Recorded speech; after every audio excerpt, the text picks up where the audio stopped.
of Y'all Community Outreach. I want to welcome everybody to the call. I'm so glad all of you guys are here. All of you guys in TikTok land, welcome. All of you guys in Facebook, welcome. And all of you guys here on the Uber conference board, welcome as well. I'm really glad that you're here. We are going to have a wonderful call. Hold on a second. Everybody's coming in. We're going to have a wonderful call, and I'm just stalling right now as everybody's coming in. We have had a battery of classes this past week, and we have classes coming the week forward.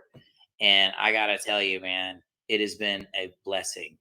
It has been a blessing to me to be able to share and cut through the crap and show you guys an equitable path, that makes sense, that actually works.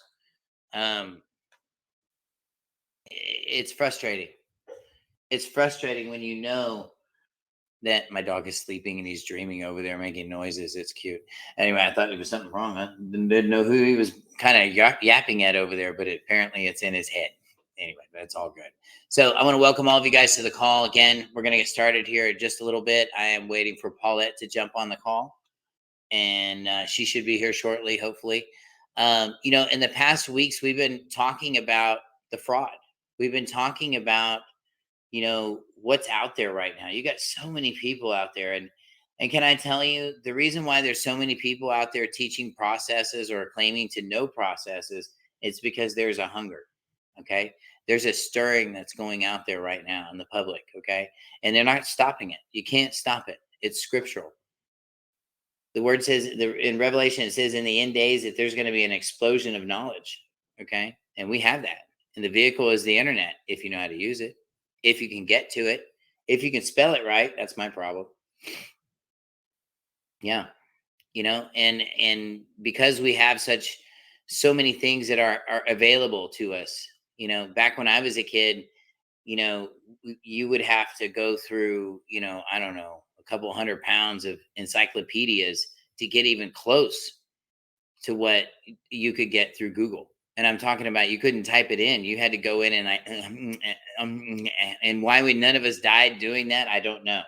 But I mean, all of us had to just lick those pages and turn it and look at those same boring pictures every volume, every year, looking for that knowledge. And, I'm going to tell you that when I was looking for knowledge, I called upon Yahweh, and I did, because what I figured out was no one man has all the knowledge. That includes me. I don't even have all the knowledge. But you know what? I listen to him. I ask him. I really do. I talk to him every day. And I ask him to help me. Now, does he answer me and walk through the hall like George Burns? No. Because if he did, it would be so overwhelming, you wouldn't know how to stay in your own body and you'd lose your mind. Straight up.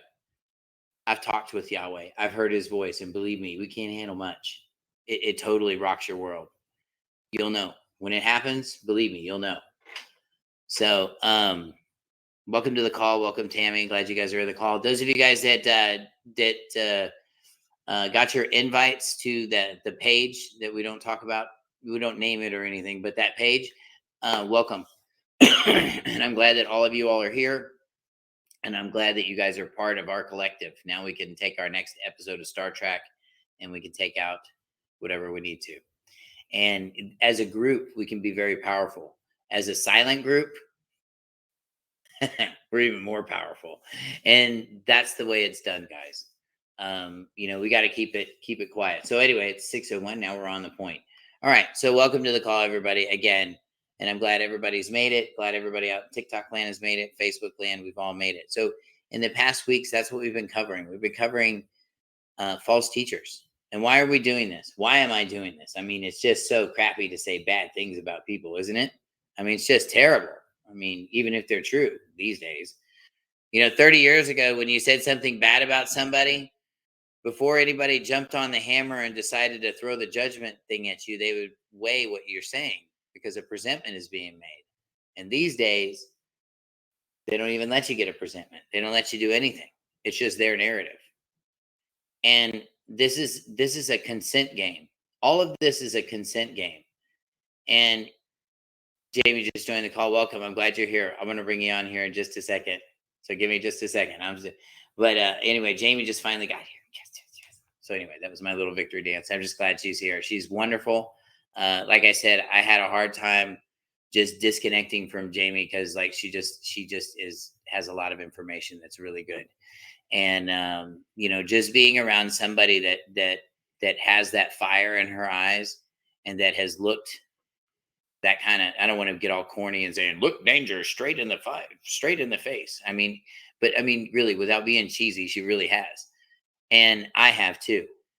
And there's very few people that have done this and walk out of that lion's den and aren't eaten and aren't consumed. There's very few of us. Actually, I know two. There's one and me. That's it. I don't know anybody else that's done it. I don't know anybody else that's really believable. And I got to tell you guys, the point of all of this is to bring the public an awareness. Okay.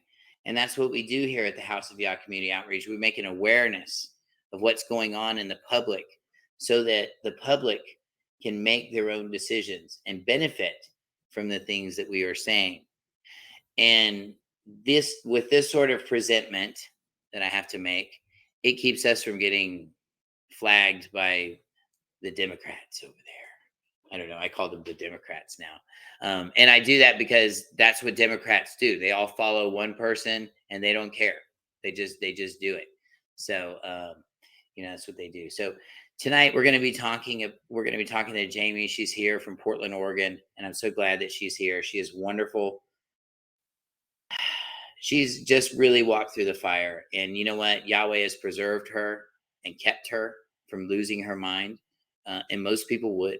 I'm going to tell you, when you walk this line and you look death in the face like this, and you look at these powerful wizards sitting at their benches with their gavels and their wands. I mean, you thought Thor was fierce with his big old hammer running around.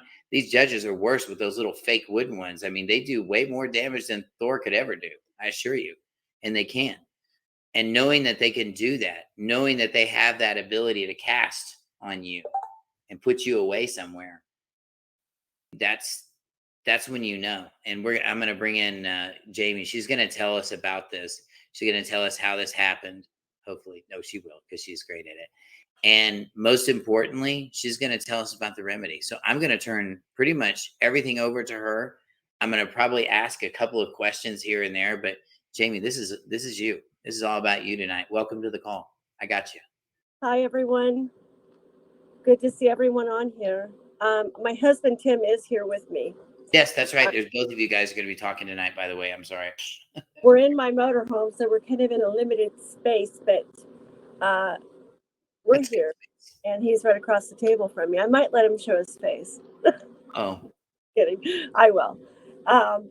So I appreciate this time and to hopefully stir up other people's minds and hearts and understand how things are really working, right, and how they're really not working, and that it is so easy to fall in the cracks of some people that are supposedly have remedies that don't. And I had to find out the hard way.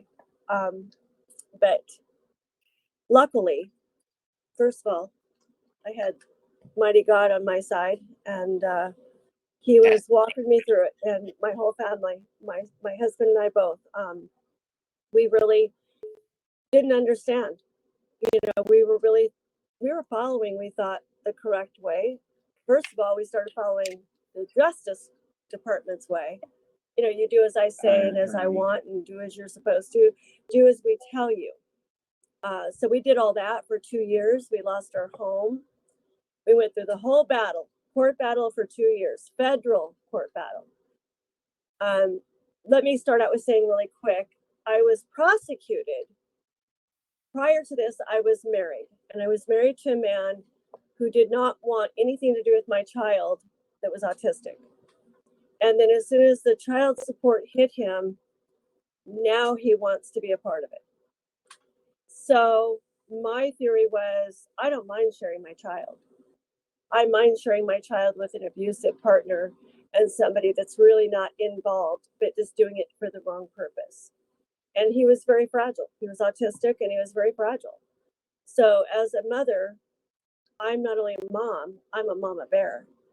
And Yeah. I'm that way with not just my children, I'm that way with my neighbors.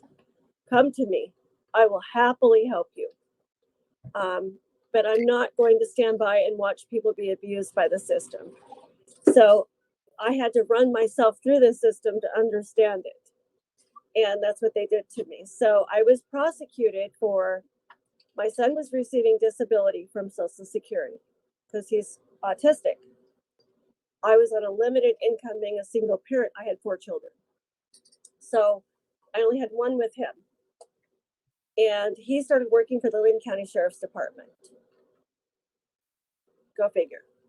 So Makes he's sense. working for Lynn County Sheriff's Department. I'm winning every case in court. I don't even have an attorney. I'm just battling it myself. I don't know law. I'm just seeing what their codes and statutes are, and I'm kind of figuring that out at this moment. And this is clear back in 2008, 2009, 2000. It just goes on. I battled him from the day my son was 3 years old until he was 19. So when did David get involved with all this? When I got prosecuted they charged me with fraud with state funds and federal funds. A jury trial. I went to a jury trial. I was found guilty with no evidence and no witnesses. Unbelievable. And I paid an attorney $14,000. Yeah. We fired him for ineffective assistance of counsel. Yeah. And then I went to my sentencing hearing. And well, prior to that, I'd met David Straight through the Bundys. I had been talking with the Bundy group, their situation going on, and another gentleman, and was learning what this Brady violation was. And I knew that my case had several Brady violations and an APUA violation. So I started understanding law, and I started realizing that they're just not going to do what they're told. In my case, that's how I lost. They don't care about you. It's not about you. It is about a system. It's a predetermined outcome. It is. It's a predetermined outcome. Wow. And well, yes, absolutely. They flip coins all day Yeah, long. that's what the judge's little playroom in the back is for. It's nice and big so all the actors can run around and throw fits and cry, and there's everything you could possibly need in there to comfort your soul, so they can go in there and condemn you and sign you away. That's where the all is done. There's 3 bonds you take out on you. There's 3 bonds they take out on you. Correct. Bid bond, performance bond, and payment bond. That's right. my husband. So I'm in this court battle, and I meet David Straight and the group with the Bundys. They have their stuff going on. I have my stuff going on. And in between all that, I understand some stuff that's going on with theirs, and I get involved. So that doesn't help me. Okay, they're in the same federal courthouse that I'm in. Oh no. Right next to me. Same day. And my Facebook is very clear that I'm battling it for them and that I'm standing up for them in the midst of my court case. Because I just don't really care. I feel as if somebody needs to be held accountable for what they're doing. Sure. And I'm happy to expose. So anyway, so we get to court. I'm found guilty. I've met David. He wants to teach me to be a state national through this whole process of all this paperwork. I spent 2 weeks in my motorhome having meetings with him, with Shauna Cox, with David again, with other people, and Laz, and I'm really I'm submerged in this, trying to learn, because I have to go to a sentencing hearing. So as it goes around, I'm starting to learn all this stuff, but I'm also understanding there's a money side to this that David didn't. He knew there was, but he never would go that far to figure it out. Well, we can't go to that money side, because if we do ticky talk, we'll go ticky out. So don't Well, we can't go to the money side tonight.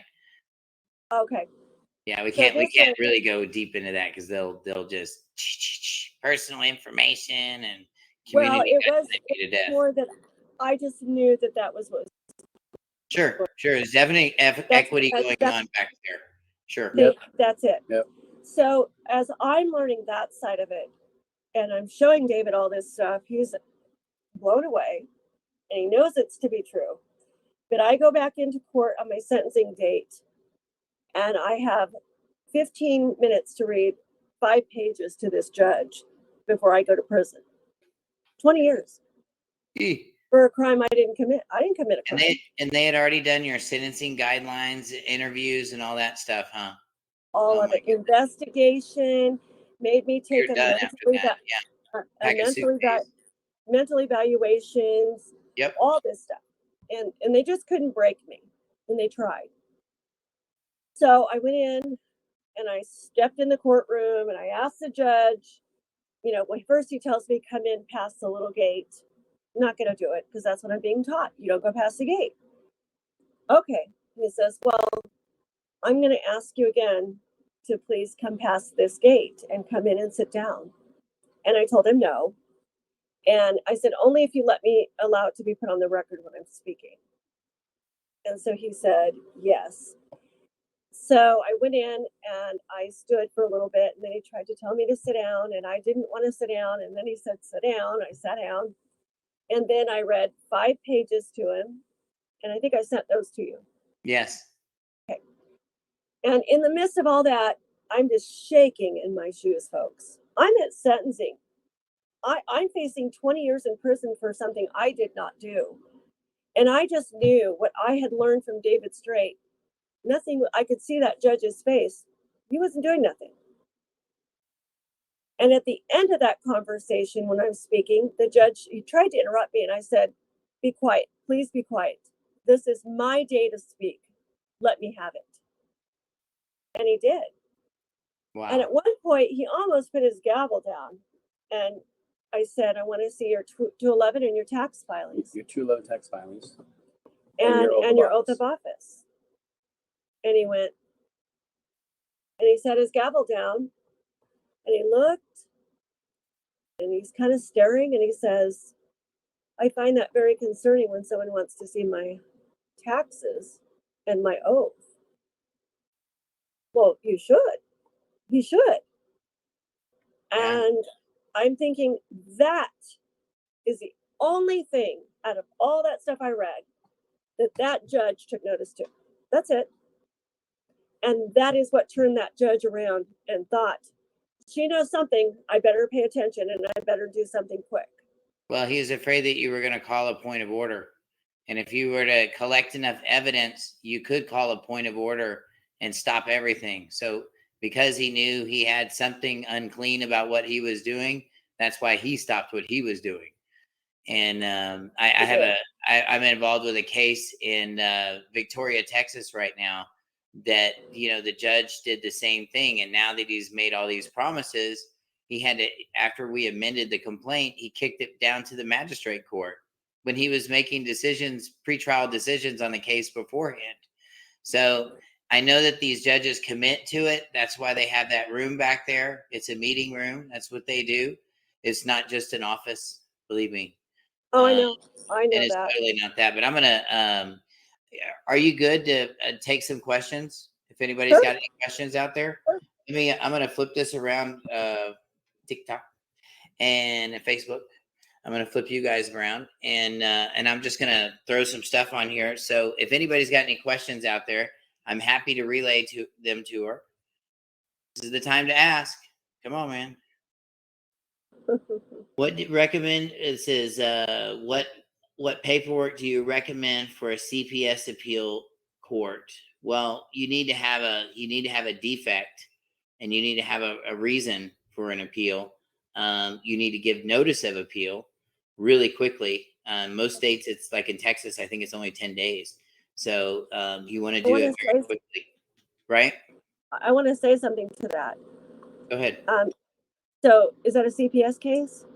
Yeah, she's saying that what paperwork do you recommend for CPS appeal?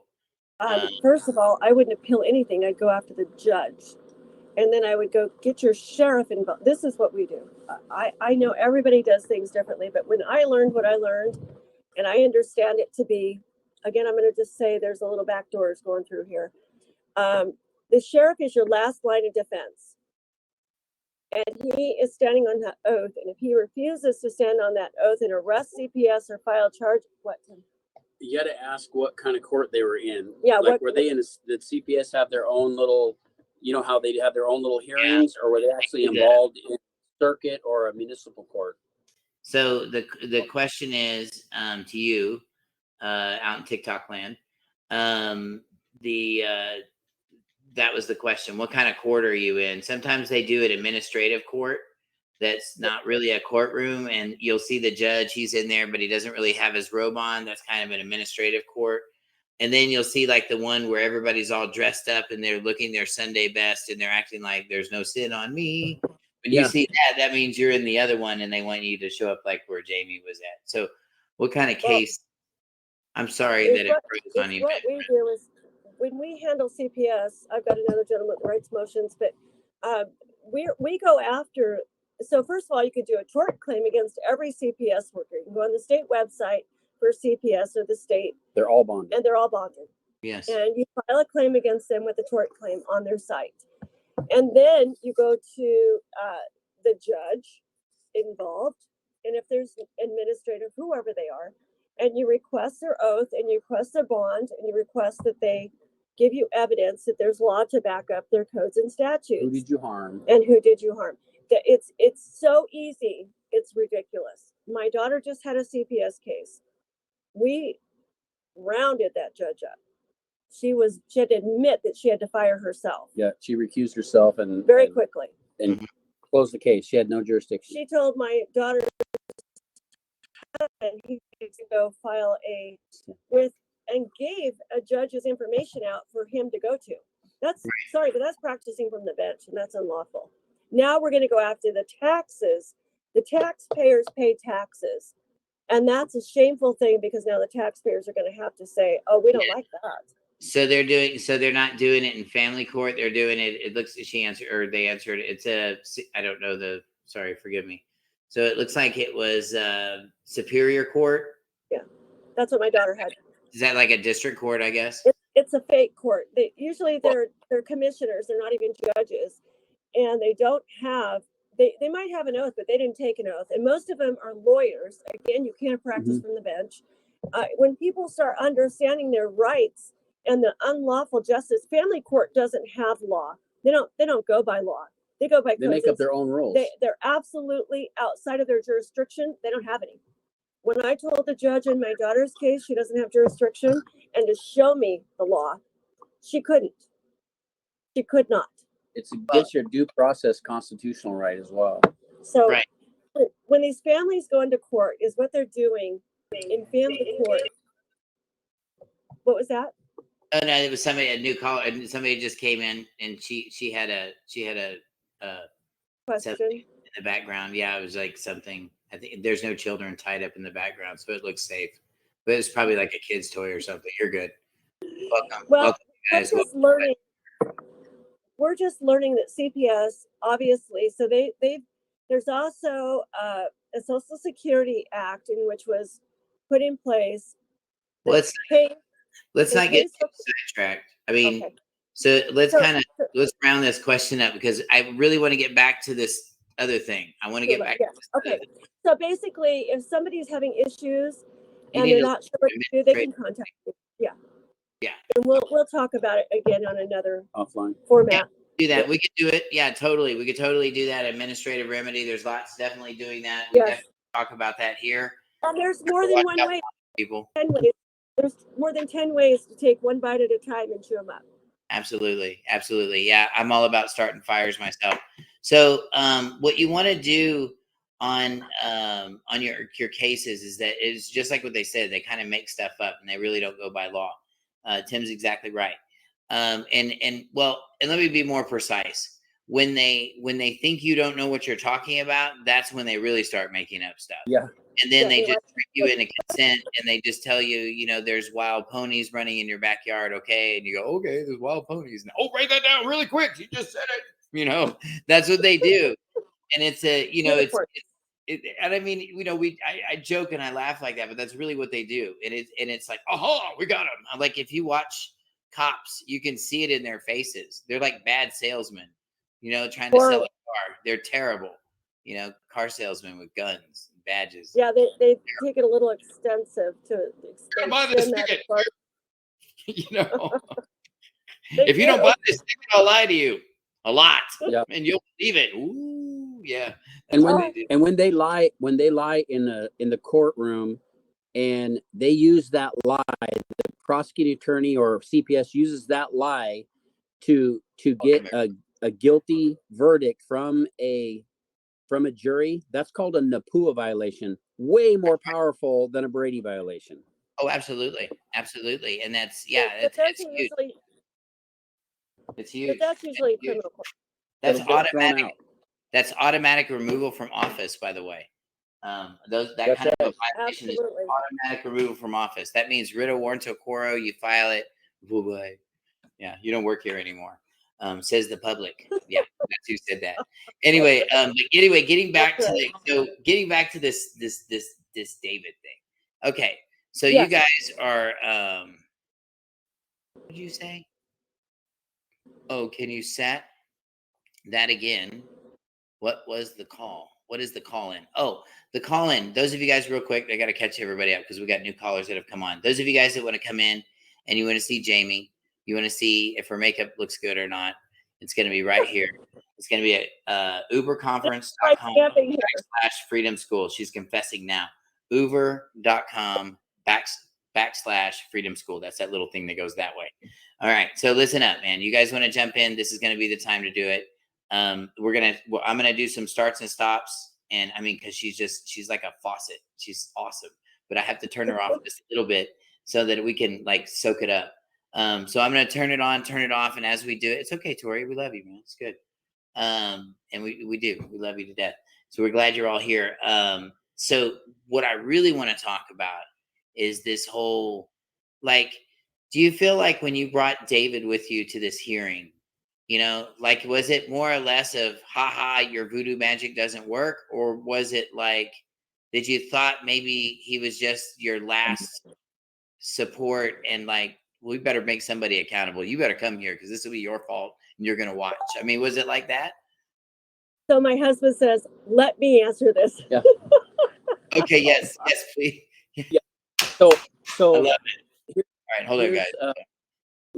So David had a plethora of information, and the best thing, really, to sum it up, what David did is maybe some of the stuff that he wrote almost got her thrown into prison that day. The judge said, listen, all this stuff that you're reading here, I know your little friend back there wrote it up, and that's his belief, and and I've heard this 100 times in here. And what's going to happen is you're going to go to prison today and spend your first day in prison, and he's going to go home and watch the football game and have a beer. And that's exactly what that judge said. And so then she talked about, well, I'd like to see your 211 tax filing and your oath of office. Then he perked up and he picked up the gavel. I thought he was going to say case dismissed, but he set it back down. I said, and when someone gets real nervous, they stick their tongue in their cheek and they roll it around. That's what he was doing. And he said, I take that very serious when someone asks me for my oath of office, let alone my 211 tax filings. Yeah. Did we take that? I'm going to give you the opportunity to, I want you to, we're going to provide for you an attorney. You go across the street. We'll provide it for you. Don't cost you anything. And let's just go talk to them, and we'll put this off for another day. So at best, 3 days. 3 days, 3 days. So at best, he showed us that this isn't working. Now, what he didn't do, he wanted her to say, nope, I'm standing here on my ground. I'm standing on my ground. Who wanted me to say that? David. Yes, he did 3 times and keep saying it. And just keep saying it. And if she would have done that, she would have went to prison, spent her first day in prison that day, because we're at sentencing at this point. Sure. Wow. And so when that's what that did was it allowed us to research the information that we needed. That our first attorney, reason we fired him for ineffective assistance of counsel, was because he didn't present any documents. He didn't call any witnesses. He didn't do anything. And we had it stacked up. I mean, we had 5 boxes, file boxes full of documents. And he never touched one of them, because when we went back to his office to pick them up, they were sitting right where we left them. Never even lifted a lid on them. Wow. So I say that to say, with David Straight stuff, did we say, did we laugh in his face when we were leaving? We all rode together. We had to go back a 4-hour drive. I bet it was a quiet drive. It was, and I was thinking in my mind, it's what I said to David exactly was, here, let me talk. Yeah, good. It's what I said to David in the car ride home is, you never finished telling me how to finish it and what you mean. Right. You got to a certain point. To the point where you say no 3 times. Yeah. Okay, I'm on my 4th time saying no, and the judge is going to put me in prison. And nothing you said worked. Nothing David said worked. You're right. And he said, well, and he tried to tell me that he told me. Yeah. And I said, no, you didn't. No, you no. didn't. It had something to do with that financial part. Yeah. That's all it was that even made this judge look. I'm telling you, I was so disappointed.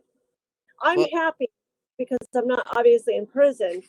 And we did walk across the street to the attorney that the judge sent us to that day. And the attorney said, there's no way that judge sent you here. He sentences everybody to prison. I said, go give him a call. And he did. And he came back and he said, by God, you're right. In 35 years, I've never seen that happen. He said, I've never seen that happen. Bet him lunch. Bet him the keys to his car. I guarantee it. Yeah. And this is when you talk to lawyers, that's how you talk to them. Well, and this is a sentencing hearing judge, or attorney. So I take all my stuff to him. I have 4 boxes of evidence that were never touched, by the way.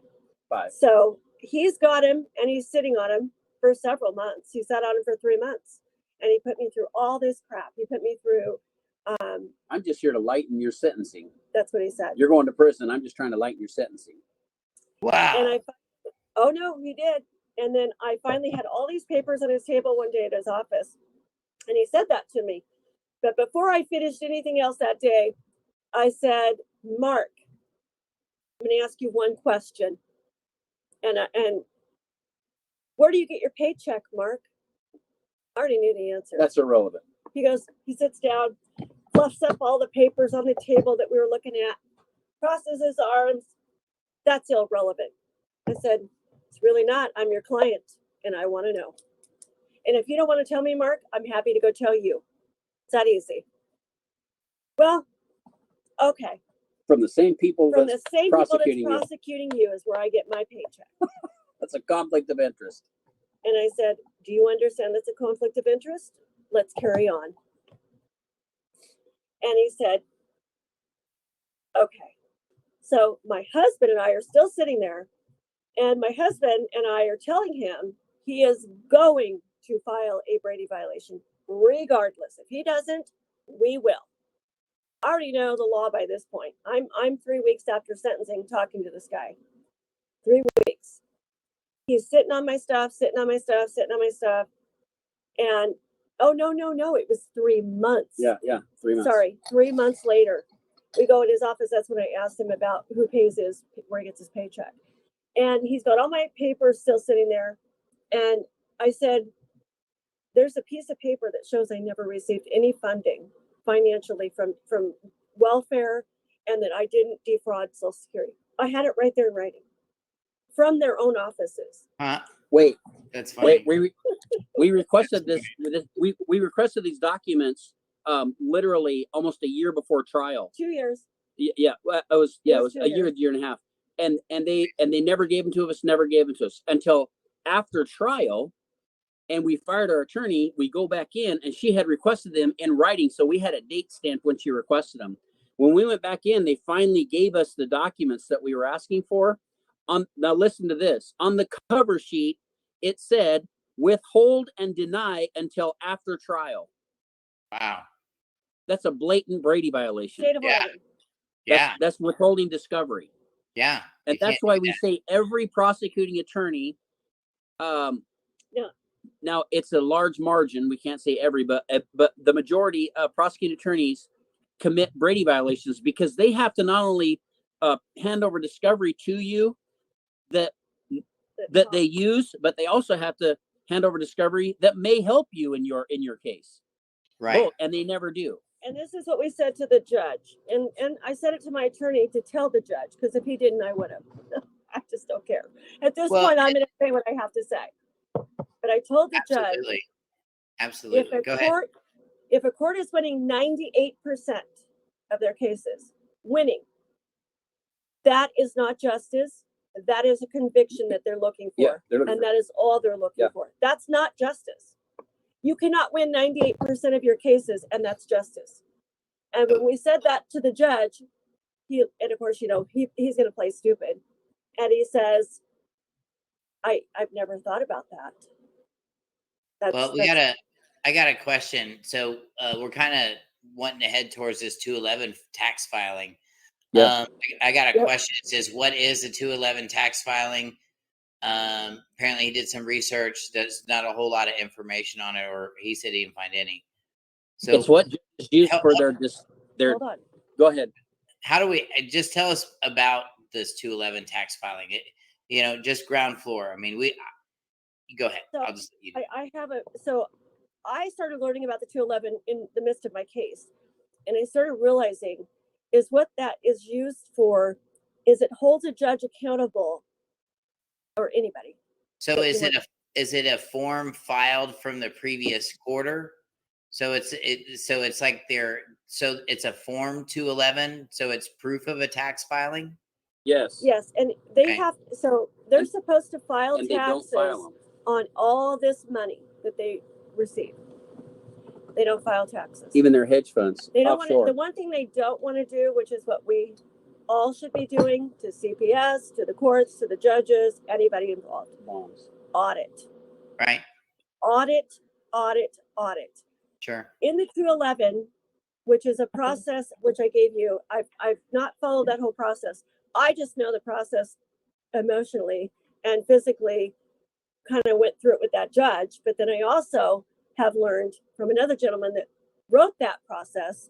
I found that process in the newspaper after I used that in court. So that was like an eye opener. Like, Yeah. I must be needing to learn more about Yeah. this. So And when I learned from the gentleman that told me about the auditing to judges, he said, absolutely, the 211 is how you get IRS to audit them. And he actually wrote a letter in there's a certain paper you fill out from IRS. It actually allows you to start the process. And it says, you write out your case number and you write out the judge's name and the court, and you're asking for any taxes that have been filed on your case with the IRS. right. I get a letter back saying they don't even know what that entity stands for. That's it. They've never heard of that Multnomah County Courthouse, federal courthouse. So the next step, excuse me, I have this cough attack. The next step is the gentleman left that was helping me through this auditing process. But he says, once you get that letter back, and I have the copy of the letter from the IRS, is then you request that they file or audit the court judge. So that's like, it takes all of your court case, and then it also could involve any court case in which that judge had. All right. I've got some questions from Facebook. Let's see Oh, what boy. they have. Hold on a second. Let's see. Like I said, she couldn't hear. I'm really sorry that the volume is low, you guys. Sorry, it's just coming in from third hand. So I'll try to increase as much as I can. Sorry about that. That wasn't a question. That was a notice. So anyway, guys, I hope that's a little bit better. We'll try to make this thing work. Anyway, I tried doing that too. so my deal is that, okay, so when you ask, so the procedure, if you were doing this in writing,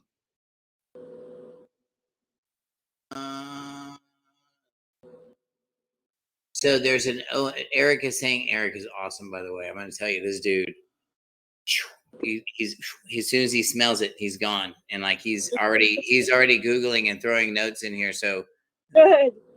you know what, We Eric, need hold up, man. Hold up. Eric, welcome to the show. Glad you're here, buddy. Hey, what's going on? Let's just have some tuna fish. Open up this can. Let's do it. So I was just looking at the IRS webpage. There's nothing on Google. Google says, oh, you want to file your 211 tax returns? You know, you can't find anything on it. So I went to the IRS website and I looked up Form 211 because you guys said it was a form. So for 211, they gave me an OMB number. I went to that OMB number and it pulls up a form that says application for award for original information. So I imagine is that's what you're saying. You file that and it causes an audit on the judge. So when the judge hears that, he's like, well, wait a second, don't file that form. Well, That's I exactly also right. was reading in that. Did you read the 3 pages I sent over? I haven't gotten to all of them. I got through like the first page. I'm not quite done. Am I correct that it says something about a W-9 on there, right? Yes, but you have to have the W-9 so that you can know who the taxpayer is, or the taxpayer ID. So yeah, the W-9 that's that. So the process is there, and I've not done the whole process. I just have read about it, and I just know that the gentleman that wrote the pages in the newspaper, I actually spoke to him. I got a hold of him somehow. He was on my Facebook. Crazy that is, and just happens to be on my Facebook. All right. And he's in a whole other state. So the way to do this is to request their oath, request their W-9, and then turn in this. Then you basically file a 211. It's a 211 filing. It's like the 3949A or the 207, right? I don't know. I have to read the papers again, but it is. It's not. I'm going to explain. It is not fast at every point. We're dealing with the IRS. And the judges are trying to hide a whole bunch, so they don't want it to be fast. And you got to realize when a judge, if they think they're going to get audited, do you think they want to continue? Well, I'm going to tell you if you guys want to know what my thoughts are on the whole IRS thing, you know, they've got the citizens and everybody all cranked up saying, oh, they're weaponizing all these people to come after you. No, they're weaponizing all these people to go after the judges that nobody else will arrest. That's right. That's exactly what's happening. So let's just not be dumb. And you know what? I say this. If you see one, buy them a cup of coffee.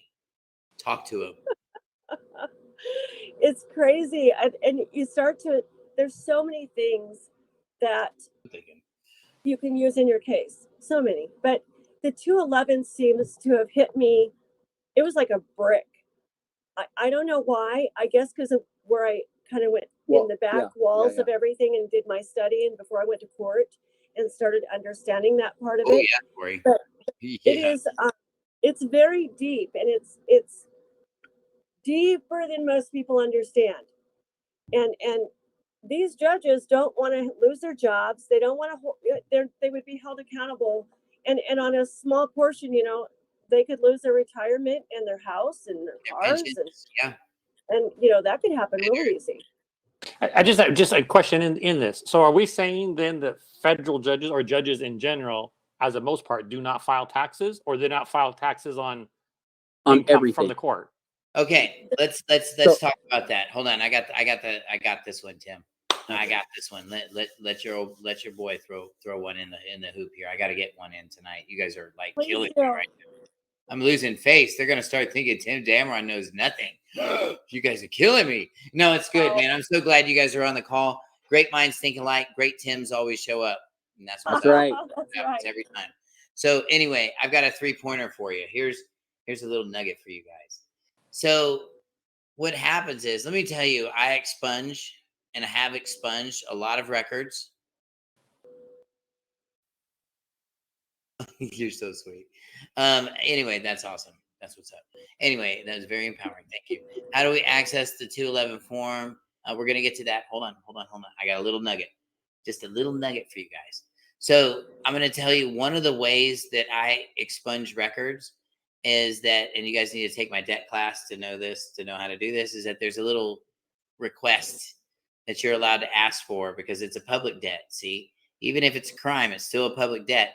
So Right. you're allowed to ask the servicer for a certain IRS form. And what happens is, if once they file that IRS form at sentencing, it puts your straw person in as a transmitting utility. And now there's a fiduciary that's paying all the bills like a private prison. And then they get to 1099 and then they get to just wear you out. Okay. And that's what they do. But the problem is, when you do the 1098, it shuts all that down. That means when they go to the infirmary, you can't whack them anymore. When their stuff comes in through commissary to convert all that money, and then for them to buy groceries and all that stuff, you can't whack them anymore because now they're doing things that free people would do. See? So now they're operating as a transmitting utility. That's a huge market in the prison system, which is food and all that. So they use that as a bartering system and as money, as economy. That's what it's used for. So, and trust me, they're using it too, and that's exactly what they're doing. So when they don't file that certain IRS form, and they send you to prison, or they send you to probation, or they send you to somewhere else, and you all of a sudden decide to ask for that form, guess what happens to that conviction? Gone. It disappears. And there's like a little spook of it, but that's it. Like, you got arrested for it, but that's it. It goes away. Go ahead, Eric. What form are you referring to? I'll tell you. Oh, Yeah, it's part of the class. So sorry. okay, no problem. Sorry, No it's part of problem. the class. We can't throw those nuggets out in the street. The Bible says if you throw your pearls before swine, they'll trample it. So we don't That's do right. that. And we don't put that private stuff out in the public. I heard somebody this past week say the public and the private do mix, and they do it every time. Is one of those guys with the little Shriner hats and the little like from Happy Days. Yeah, one of those guys. I love them. I love their hats too. Yeah. I'm glad that they got to let everybody know they're in their circle when they just can be in your circle without the hat. Seriously, go ahead, Eric. I was just going to share just something with the group. Just as federal judges go, just so you understand the level of corruption. I was in the auto business for a very long time. I repaired a car for a federal judge, and you're supposed to pay a deductible when you come in to get your car. And the lady tells me, she says, "Hey, I'm a federal judge. I don't pay for anything." Dead looked at me dead in the eyes, and I was like, "Okay." But that's what they expect. Yeah. And that's what they expect. They expect that because they're in a fiduciary position to serve the public. Right. So anyway, like I was saying, when they don't use that form and it's not there, then they have access to your stuff. And right. And that's what they want to keep open. So I'm going to tell you that in more often times than not, when I request that form, usually their convictions, or when they request their form, their convictions go away. And they go away because there's nothing there. Now, another part of this thing I want to take a turn on, because we got 15 minutes. I want to talk about the stolen valor thing. I think that it's important. Yeah. I'm going to let Tim chargeable. And those of you guys that have served our country, those of you guys that have made the sacrifice for this country so that I can do this today, so that I can have this conversation today without having to bolt my door shut or do it in a hole in a cave somewhere, like, you know what I mean? I just want to thank these guys openly. Tim is a vet, and I thank you for your service, man, abundantly. And he's going to talk to us a little bit about his take on this whole stolen valor thing and how serious this really is. A lot of people think that, well, he just said it was. It's not really that big of a deal. Tim, I'm going to pass it over to you, and I'm just going to throw that at you, and I know you'll be able to return that. Go ahead, brother. Yeah. So I served 24 years in the Army, and every person that served in any branch of the service should be able to produce a DD-214, if not any kind of veteran paperwork, such as I have right here in my hand, that tells me military information, verified periods of service, July 1st, 1983, and then I finally discharged in February 15th of 2011. And it has all my characters of service, honorable, and everything, all that stuff's on there. And every vet should be able to provide this for you. I want to see David Straits.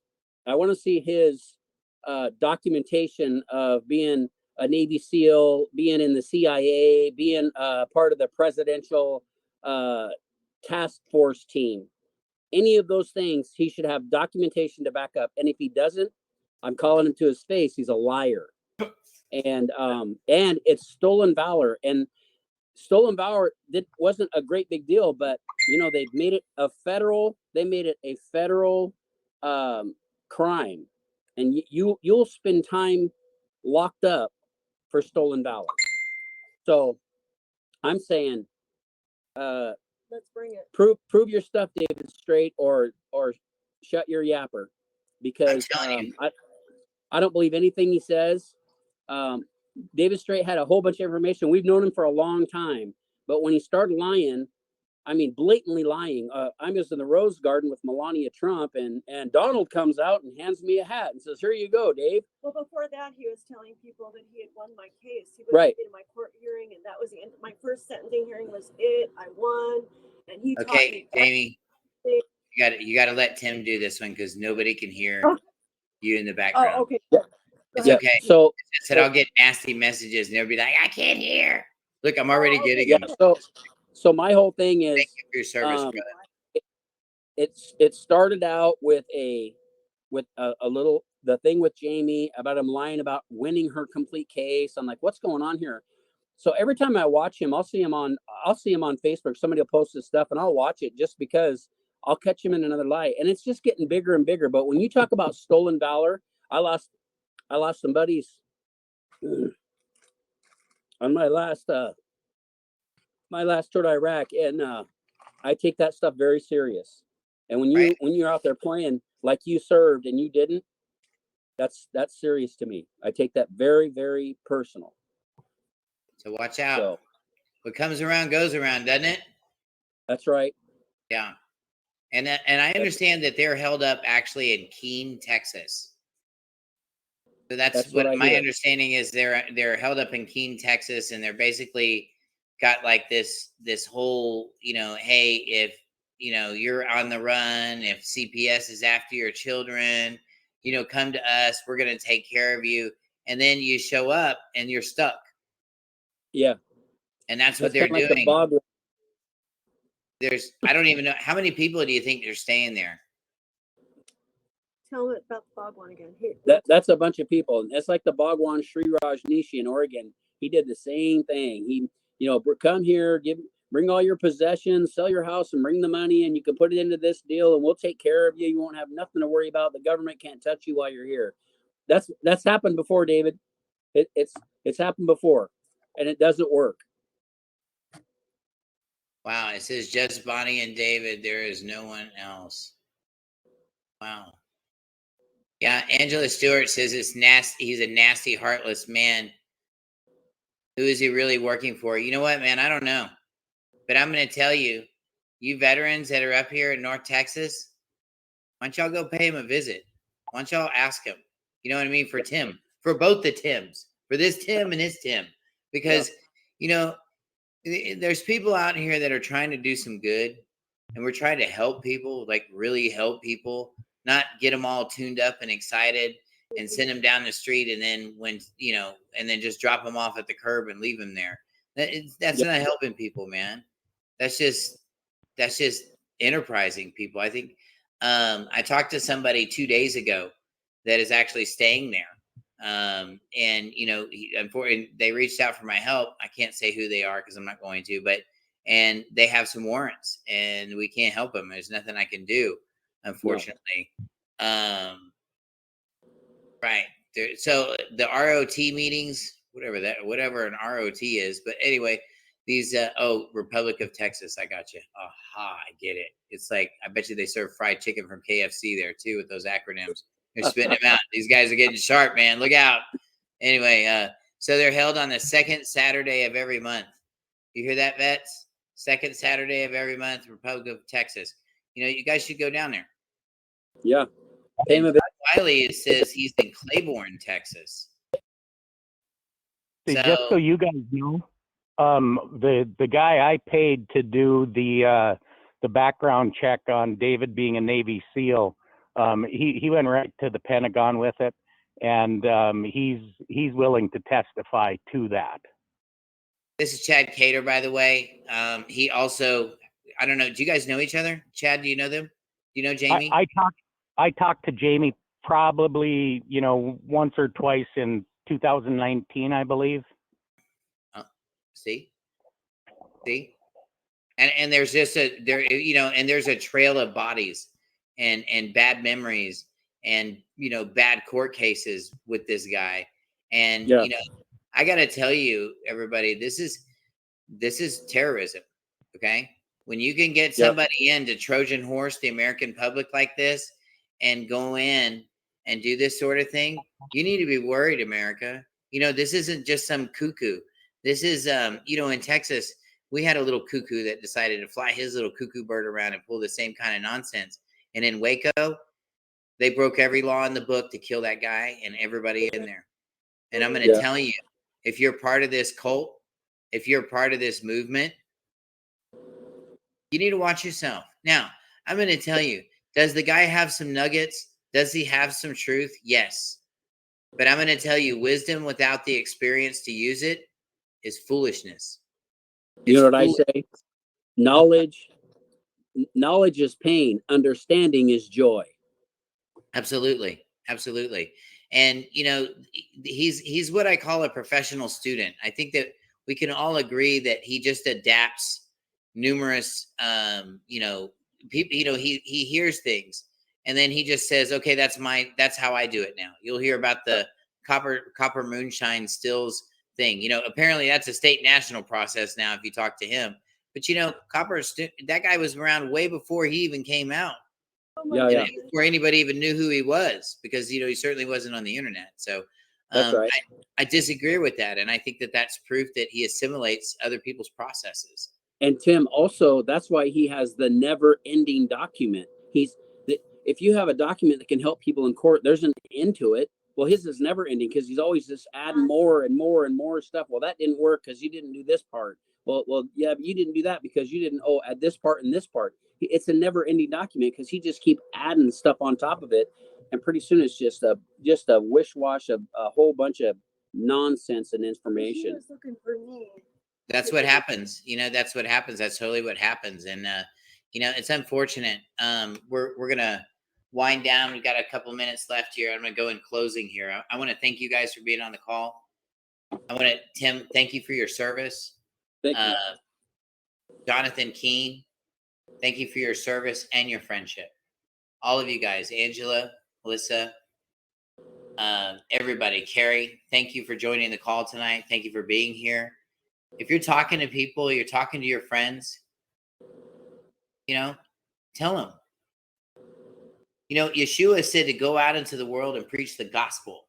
He said to preach it. He didn't say stick it on their door, okay? He didn't say put it in a track. He didn't say pass an offering plate. He didn't say any of that, but we see that every day. Here's what he said to do. Go out into the world and preach the gospel. And the gospel is this. What's the truth? What's the truth?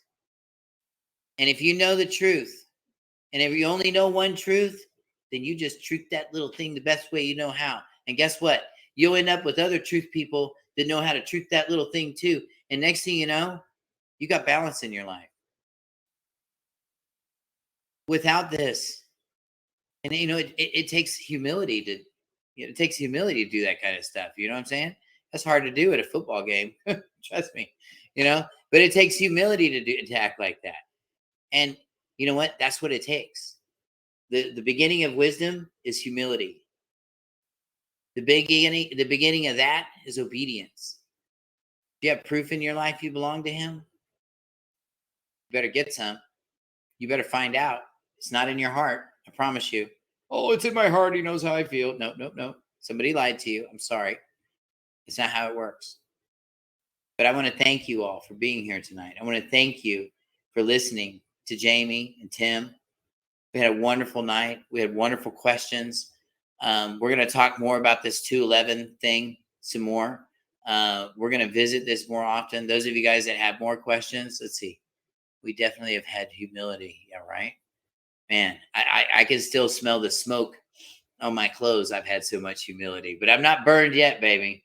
And you know what? Tim Dameron's still here, even from 2016.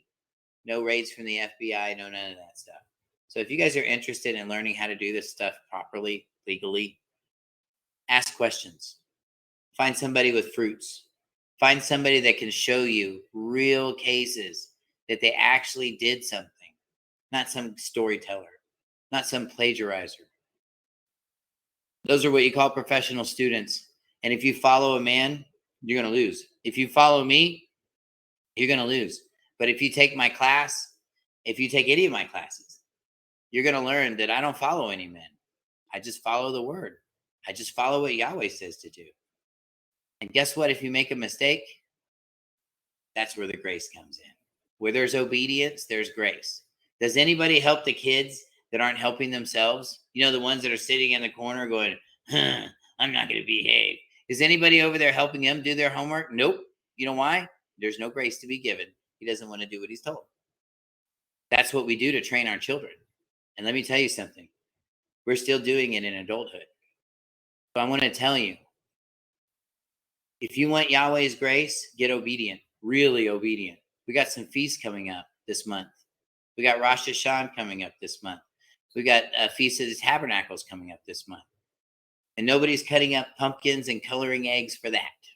Okay? That's just not what we do. That's not our covenant. And I want to tell you, you want to learn this stuff? You want to learn how to walk through fire and not get burned? Look at Daniel. Look at Jericho. Look at the story about Jericho. The walls just came down. All they had to do was praise. All they had to do was have a concert, and it was done. So you know what? It's just that simple. Let's get that obedience down, and then you'll learn this other way too. I'm going to tell you, I know this way. If you guys are interested in learning more, just know that I'm going to be talking about Yahweh a lot, okay? But we're going to get you there, and I'll show you the right way. And that's gospel. That's truth. And that's what we need in our lives. That's how we do validation. So I want to thank you all for being here tonight. Thank you, Jamie and Tim. I love you guys to death. Carrie, put that filthy cigarette out. You 7 minutes, just he's gone. 7 minutes. He's gonna just cut it right off at the end. Look at that. See, there's no grace for that. There's no grace for that, Carrie. No. You get no rebuttal because we're closing out. But I love you to death, and that is my job as your pastor, is to get on you when I see you doing something wrong. That is my job. Anyway, I love you guys to death. I will see you guys next Monday night, 6 p.m. Central Time. Don't forget, bring your questions, because if you don't bring them, nobody's going to answer them. Yahweh bless you all. Have a wonderful evening. Good night, everybody. Ooh, good night, everybody. What a great call. Thank you so much. Thank you, TikTok, for letting us serve the community. We appreciate it.